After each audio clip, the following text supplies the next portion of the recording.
ng pagkakaroon ng makrong kasanayan. Ano nga ba ang makrong kasanayan? Ang makrong kasanayan ay ang mga kasanayan sa pagitan na tinatawag din natin pagkatuto. Ano nga ba ang apat na makrong kasanayan? Binubuo ito ng pakikinig, pagsasalita, pagbasa, at pagsulat.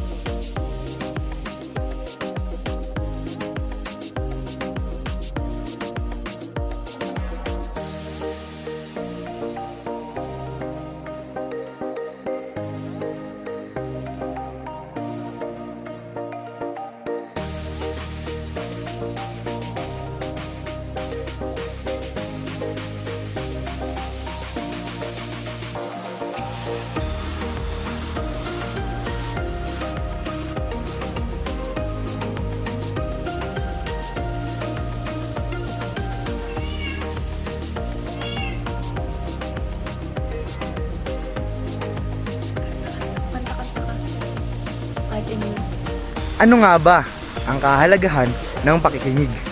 Ang pakikinig ay napaka-importante upang magkaintindihan ang bawat isa at maihayag nila ang kanilang damdamin o kaisipan. Makrong kasanayan sa pagsasalita. Ang pagsasalita ay nakatinig na anyo ng komunikasyon ng tao.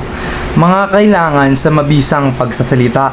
Una ay ang kaalaman, pangalawa, kasanayan, at pangatlo, tiwala sa sarili. Ano nga ba ang kahalagahan ng pagsasalita? Dahil sa pagsasalita, naipapahayag natin ang ating ideya, damdamin, at saloobin.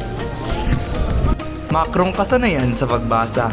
Ang pagbasa ay interpretasyon ng mga nakalimbag na simbolo ng kaisipan. Apat na hakbang sa pagbasa. Ang pagbasa sa akda, ang pag-unawa sa binasa, ang reaksyon sa binasa, ang pagsasama-sama at pag-uugnay ng bagong kaalaman. Uri ng pagbasa. Isa sa mga uri ng pagbasa ay mabilisang pagbasa o skimming. Ang pinakamabilis na pagbasa na nakakaya ng isang tao. Ginagawa ito upang malaman ang pangkalahatang pananaw ng aklat. 5 dimensyon sa pagbasa. Una ay ang pag-unawang literal. Pangalawa, pagbibigay interpretasyon. Pangatlo, paglalapat o aplikasyon. Pang-apat, mapanuri o kritikal na pagbasa. Pang-lima, pagpapahalaga. Makrong kasanayan sa pagsulat.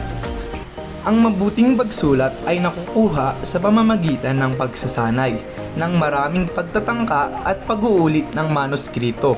Maaari ring tularan ng iba at alamin ang kanilang pamamaraan sa pagsulat, lalo na't kinakailangan natin ito sa pakikipag-ugnayan sa buong mundo. Pamamaraan ng pagsulat. Pag-asinta o triggering. Kailangan may isang bagay na magsisilbing daan upang tayo'y sumulat. Kung tayo'y may paniniwala sa ating sarili, matutuklasan natin ang mga paraan upang magtagumpay sa pagsulat.